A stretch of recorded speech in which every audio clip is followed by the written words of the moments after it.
situation. Alors, je voudrais faire une petite vidéo, petite parce que je ne sais jamais quand est-ce que je vais être interrompu, sur un thème que je trouve passionnant, celui de la gravitation. De nos jours, la plupart des gens ne comprennent pas qu'on puisse ne pas croire à la gravitation. Et pourquoi ils ne le comprennent pas? Parce que les scientifiques ont tellement colonisé, redéfini le vocabulaire de la pesanteur, qu'on croit que ce qui prouve la gravitation, c'est que par exemple, si on prend un livre, qu'on le lâche, il va tomber par terre. En fait, ça ne prouve absolument pas la gravitation. La gravitation, c'est une théorie, et il faut distinguer cette théorie de la question de ce qu'est l'apesanteur. Là, je ne dis pas l'apesanteur, apesanteur, être en apesanteur, flotter. Je dis la pesanteur, le fait que les choses ont un poids. Donc là, en fait, dans cette vidéo, je voudrais juste essayer de faire cerner les points de divergence qu'il y a entre l'explication classique de pourquoi un livre tombe quand on le lâche et l'explication newtonienne, celle qui actuellement règne de façon totalement incontestée. Parce que c'est deux choses différentes. Bon, très différentes. Donc, de nos jours, si vous cherchez par exemple la définition de pesanteur, vous allez trouver en réalité des définitions qui vous renvoient à l'idée de gravitation. Donc, les deux concepts ont été complètement mélangés de façon à ce que finalement on n'arrive plus du tout à penser les choses autrement qu'en passant par la gravitation. Mais en réalité, avant Newton, donc Newton, s'il est arrivé à une certaine époque, il a proposé une théorie, cette théorie a été acceptée, et de nos jours, voilà, on baigne dedans complètement, et donc on n'arrive pas à penser autrement qu'à travers cette théorie. Mais avant Newton, comment voyait-on les choses? C'est pas technique ce que je vais vous dire, hein, c'est juste vraiment le truc basique. Ben, on voyait que si on prenait un livre, voilà, je prends un livre, c'est celui sur la terre plate justement, et qu'on le lâche, il tombe. Alors là, ce que j'ai dit, ça a l'air complètement banal, mais si vous réfléchissez bien, ça quand même implique certaines choses. Le verbe tomber implique une différence, qu'il y a une différence entre le haut et le bas. Alors là, je suis sûr qu'il y en a plein qui vont se dire « Ah, qu'est-ce qu'elle dit? C'est peut-être tellement évident que c'est con. » Ben non, en fait, c'est pas si évident que ça. Vous allez voir par rapport à la suite que c'est pas si évident que ça. Enfin, ça a cessé d'être évident. Pour un individu normalement constitué qui n'a pas le cerveau lavé par la science, c'est évident, effectivement. Il y a une différence entre le haut et le bas. Le verbe tomber implique qu'une chose va se diriger vers le bas, du haut vers le bas. Harry Newton. Alors, c'était quoi l'explication? Pourquoi quand on lâche un truc, ça descend? Ben, l'explication, c'est pas une explication complète, hein, mais on va dire le premier niveau de l'explication, on n'a peut-être pas les derniers niveaux, peut-être qu'on ne sait pas en fait au détail pourquoi ça se passe comme ça, mais le premier niveau, c'est que l'objet en question est plus lourd que l'air.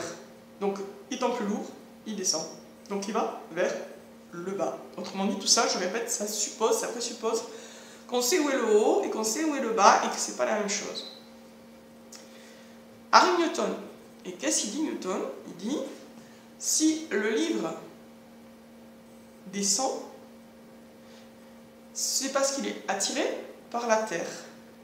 Mais, on dit le livre descend, mais on n'en sait rien en fait s'il descend. Peut-être qu'il est en train de monter, puisqu'on ne sait pas si on a la tête en bas. La terre tourne dans la théorie, dans la version de Newton. Si la terre tourne actuellement, est-ce que j'ai la tête en haut ou la tête en bas? J'en sais rien. Peut-être elle est en haut, peut-être elle est en bas, peut-être que je suis en train de passer de tête en haut à tête en bas. Vous voyez? Puisque ça tourne sans arrêt. Donc, j'ai la tête en haut, j'ai la tête en bas. À n'importe quel moment, ça change. Et je ne sais pas quand est-ce que j'ai la tête en haut et la tête en bas. Donc, avec Newton, et avec l'idée que la Terre tourne, eh bien, on n'a plus de différence entre le haut et le bas. On a une différence entre ce qui se rapproche de la Terre et ce qui s'en éloigne. Mais est-ce que, quand on s'éloigne de la Terre, on monte ou on descend? Ça, on n'en sait rien. Donc il continue certainement y avoir quelque part dans l'espace un haut et un bas, mais on ne sait pas nous on en est par rapport à ce haut et ce bas. Donc on ne peut plus dire, en réalité, au sens strict, on ne peut plus dire que le livre tombe. Peut-être qu'il est en train de monter. Peut-être qu'il est en train de monter, on n'en sait rien. Tout ce qu'on sait, c'est qu'il est attiré par la Terre. Donc vous voyez, la gravitation, c'est déjà totalement différent du point de vue classique, puisqu'on supprime par la force des choses la différence entre le haut et le bas. On n'en a plus besoin, enfin, c'est pas qu'on n'en a plus besoin, c'est qu'on ne sait plus, oui, on n'en a plus besoin parce qu'on ne sait plus où ils sont. On ne sait plus où est le haut, on ne sait plus où est le bas. C'est d'ailleurs ce qu'avait remarqué Nietzsche. Il avait dit, parce que Nietzsche faisait bien le lien entre la science et ses implications philosophiques, il avait parlé de ça, du fait qu'il n'y a plus de haut, plus de bas. Il pensait à rotation de la Terre quand il disait ça.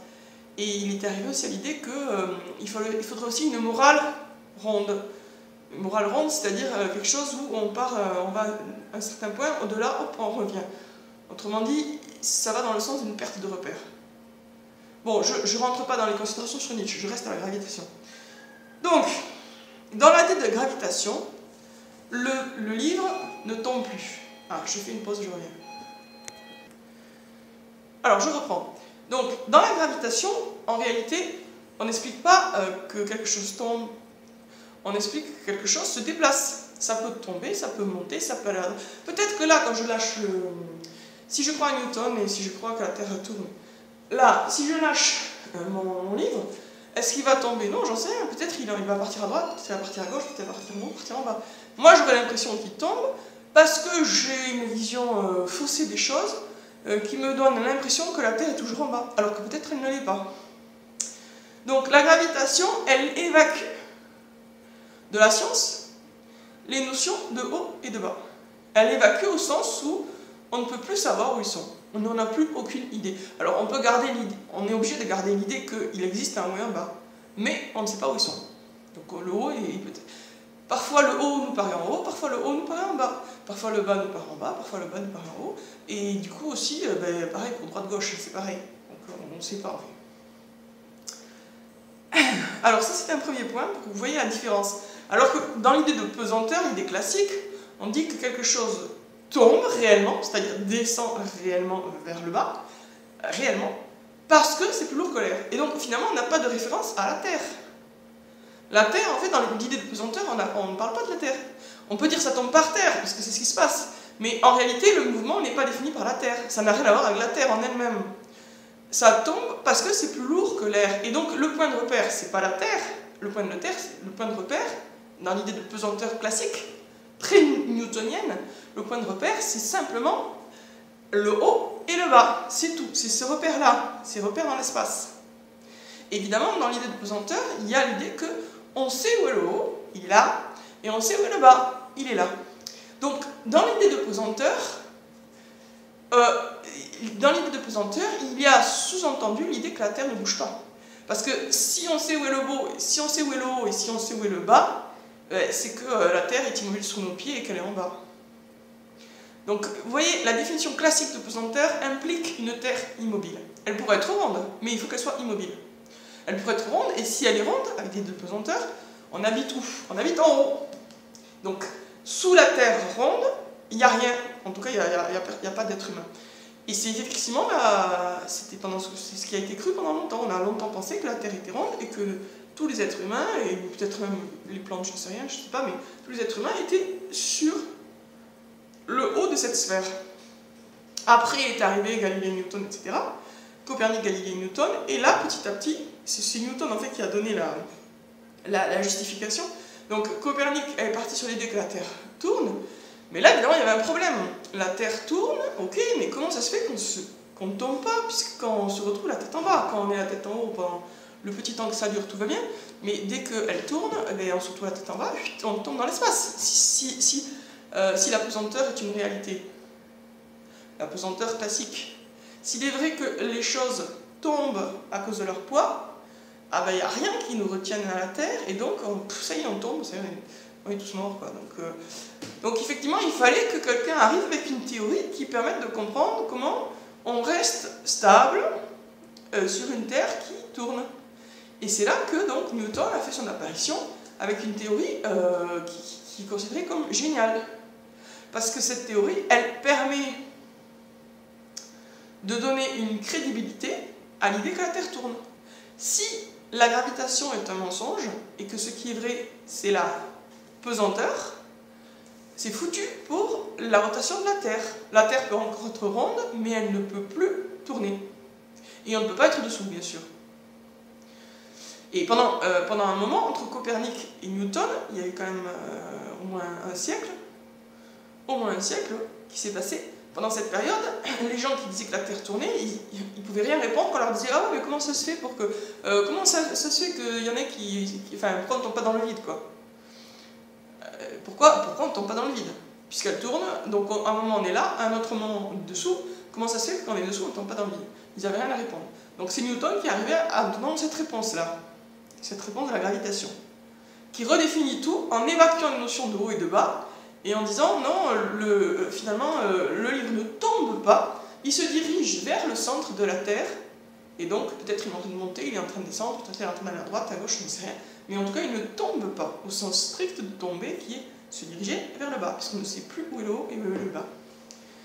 Là je pense que c'est un peu plus clair déjà, vous comprenez un peu mieux les termes du débat. Et c'est pour ça, c'est parce que la gravitation est une espèce de superbe justification, on va dire un argument en faveur de la Terre qui tourne, qu'elle est considérée comme une découverte géniale. C'est parce qu'elle joue ce rôle-là par rapport à l'héliocentrisme. Si elle ne jouait aucun rôle pour l'héliocentrisme, je pense que personne n'aurait été intéressé. Bon. Alors, qu'est-ce que je voulais dire encore sur la gravitation? Je crois que j'avais un autre élément à rajouter. Oui, là je pense que vous comprenez pourquoi les gens qui pensent que la Terre est plate pensent aussi en général que la gravitation n'est pas vraie. Parce que la gravitation étant venue comme une belle... pour consolider l'idée que la Terre tourne, si la Terre ne tourne pas et qu'elle est plate, on ne voit plus très bien... on n'a plus de raison d'y croire. Alors, vous allez me dire, ouais, mais il doit y avoir des preuves de la gravitation. Mais justement, il n'y en a pas. Alors, l'astuce de Newton, ça a été de... Enfin, si on peut dire, il y a les satellites, c'est une preuve. Le problème, c'est que les satellites eux-mêmes, on n'a pas de preuve de leur existence. Les satellites, c'est-à-dire tout ce qui est censé flotter dans l'espace. Si ça flotte dans l'espace en apesanteur, c'est qu'effectivement Newton a raison, parce que lui, sa théorie, c'est donc qu'on est attiré par le centre de la Terre, tout est attiré par le centre de la Terre, et plus on s'éloigne de la Terre, moins cette attraction se ferait sentir, jusqu'à ce qu'on flotte. Donc toute la notion d'apesanteur, de flottement dans l'espace, est une conséquence de la notion de gravitation. Alors, l'apesanteur, il y a une chose qui existe, mais ça, c'est pas l'apesanteur au sens newtonien du tout. Hein. C'est simplement que si vous êtes dans un avion et que l'avion fait un piqué, tout ne va pas tomber à la même vitesse dans l'avion, ce qui fait qu'on aura la sensation de flotter. C'est juste une sensation liée à deux chutes, la chute de l'avion et la chute de la personne dans l'avion. Comme l'avion va chuter un peu plus vite que la personne qui est dans l'avion, la personne qui est dans l'avion aura la sensation de flotter. Mais ça ne prouve absolument rien par rapport à la gravité. Vous voyez, c'est pas du tout le même scénario, parce que ce n'est pas cette sensation d'apesanteur et ce flottement, il n'est pas lié à un éloignement de la Terre, il est lié au mouvement de chute, et de chute vers le bas. C'est juste deux chutes, une plus rapide que l'autre, c'est tout. Donc, si vous voyez des gens flotter dans ce qui est censé être une capsule spatiale, c'est pas forcément une preuve de la gravitation. Ça pourrait être simplement des gens qui sont dans un avion et qui sont en train, l'avion fait un piqué, c'est tout. Et c'est effectivement, il y a des indices qui montrent que par exemple dans la station spatiale, il y a des fois on les voit flotter, en fait ils sont probablement dans un couloir d'avion en train de faire un piqué, rien de plus. Donc tout ce qui est apesanteur dans l'espace lié à un éloignement de la Terre, cette idée-là, les gens qui sur la Lune se flotteraient à moitié, tous les films que vous avez vus, vous voyez des gens flotter dans l'espace, des trucs flotter dans l'espace, que ce soit des satellites, des cosmonautes, etc., etc. Tout ça, c'est la conséquence logique de la théorie de Newton. Donc si la théorie de Newton est fausse, eh bien, toute cette histoire de gravitation et d'apesanteur qui en découle est fausse aussi. Donc c'est pour ça que, après il y a des raisons d'en douter, des raisons plus précises, mais c'est pour ça que ceux qui pensent que la Terre est plate pensent aussi que la gravitation n'existe pas, que les satellites ne sont qu'un roman. C'est d'ailleurs la première personne à avoir parlé des satellites, c'était un romancier justement de science-fiction. Donc que les satellites c'est que du vent, que du blabla, que la station spatiale non plus n'existe pas, que tout ça c'est qu'une mise en scène comme un film d'Hollywood. Oui. Donc je répète, la gravitation nie la différence entre le haut et le bas, pas au sens où elle le nie complètement, mais au sens où on ne sait plus où est le haut et on ne sait plus où est le bas, donc on a un autre point de repère qui est le centre de la Terre, alors que la pesanteur présuppose qu'on sait où est le haut, on sait où est le bas, et que les choses, quand on les lâche, tombent au sens strict, c'est-à-dire descendent. Voilà, donc là je pense que quand même, pour ceux qui ont tendance à dire Ouais, mais ce qui prouve la gravitation, c'est que si tu prends un truc, ça tombe par terre. Je pense que là, cette fois-ci, vous devrez comprendre que non, ça prouve strictement pas ça du tout. Prouver la gravitation, ça peut pas se faire de cette façon-là. Ça devrait se faire autrement. Et toutes les preuves qu'on peut donner de la gravitation, malheureusement, c'est-à-dire toutes les preuves logiques, après, dans la réalité, elles ne collent pas. Par exemple, je donne un exemple très simple, mais et sur les exemples, après, il y a toujours moyen de dire non, mais parce que ça change. Enfin, il y a toujours moyen d'échapper à la conclusion. Hein, donc, je vais juste donner un exemple. Une grosse montagne devrait avoir un pouvoir gravitationnel. Donc, si vous lâchez un tout petit caillou à côté d'une énorme montagne, désolé pour l'interruption, donc si vous lâchez un tout petit caillou à côté d'une énorme montagne, il ne devrait pas tomber verticalement, mais se diriger un petit peu en pied vers la montagne, être attiré un petit peu vers la montagne, puisque c'est quand même cette grosse masse rocheuse qui devrait l'attirer. Ben non, il tombe tout droit, il tombe vers le bas.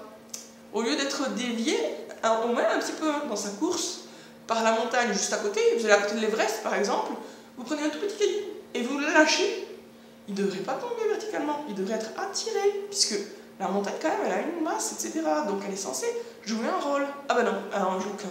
Donc ça c'est un exemple parmi mille autres que la gravitation c'est une pure fiction. Une fiction qui a été inventée pour donner de la crédibilité à l'idée que la Terre tourne. Parce que sans la gravitation, la Terre tourne ok, mais nous on n'est pas censé rester dessus. On est censé tomber dans l'espace. Donc effectivement, sans la gravitation, la théorie de la Terre qui tourne autour du Soleil, de l'héliocentrisme, elle n'était pas crédible du tout. Elle n'aurait pas pu elle n'aurait pas pu s'installer dans les esprits, elle n'aurait pas pu passer pour scientifique. C'était impossible. Donc il fallait inventer quelque chose. Et c'est ce qu'a fait Newton. Et alors il a été assez rusé parce qu'il a associé ça avec un sujet qui n'a strictement rien à voir, qui est celui de la trajectoire des planètes et du mouvement de la Lune. Donc la Lune se déplace dans le ciel, et alors soi-disant, selon Newton, c'est à cause du même principe qui fait que le livre descend ou tombe quand je le lâche, ou se dirige vers le centre de la Terre. Alors ce qui est bizarre, parce que si vous regardez la Lune, est-ce qu'elle tombe? Non, elle ne tombe pas sur la Terre. Donc là, il prétend expliquer par un seul principe, deux mouvements qui n'ont strictement rien à voir. Rien à voir l'un avec l'autre. Dans un cas, on a un corps céleste qui se promène dans le ciel et qui ne descend jamais, qui ne se rapproche jamais de la Terre. Et dans un autre cas, on a quelque chose qui se retrouve tout de suite sur la Terre. Ah ben non, c'est censé être totalement différent. C'est censé avoir la même explication, parce qu'il y aurait quelqu'un, on ne sait pas trop qui aurait lancé la Lune à un certain moment, et voilà, et après, au lieu de continuer tout droit, elle aurait été aspirée par le champ d'attraction de la Terre, mais au lieu d'être attirée par le champ d'attraction de la Terre et donc de tomber sur la Terre, hein, ce qui aurait été logique par rapport à sa théorie, non, elle ne tombe pas, elle tourne. Bon. Donc voilà. Et en faisant le lien entre ces deux sujets qui n'ont strictement rien à voir, il a donné l'illusion d'une grande théorie scientifique qui explique plein de mystères de l'existence. Voilà. Alors que non, c'est pas ça du tout. Je n'en dirai pas plus sur ce sujet, j'espère que là c'est un peu plus clair dans vos esprits. Donc je reviens à la base. La pesanteur suppose que l'on sache où est le haut, que l'on sache où est le bas. Et le bas est en bas, le haut est en haut. Et donc quand quelque chose tombe, ce n'est pas parce que la Terre l'attire, mais simplement, et ça n'a rien à voir avec la Terre en réalité, simplement parce que son poids est supérieur à celui de l'air. Après, pourquoi le poids fait que les choses tombent, c'est encore une autre question d'ailleurs. Alors que pour Newton, les choses ne tombent pas vraiment, elles sont attirées par la Terre, et donc peut-être elles vont en haut, elles vont en bas, on n'en sait rien du tout. À certains moments en haut, à certains moments en bas, mais il n'y a on ne sait pas où est le haut et où est le bas. C'est la fin de ce repère basique qui permet de se repérer dans l'espace. C'est-à-dire la notion basique de haut et de bas est ainsi évacuée de la science. Et quel intérêt? Eh bien, l'intérêt, c'est d'apporter une justification ou un élément qui vient consolider l'idée que la Terre tourne. Car sans cet élément-là, l'idée que la Terre tourne, elle tombait elle aussi par terre. Voilà, bonne journée.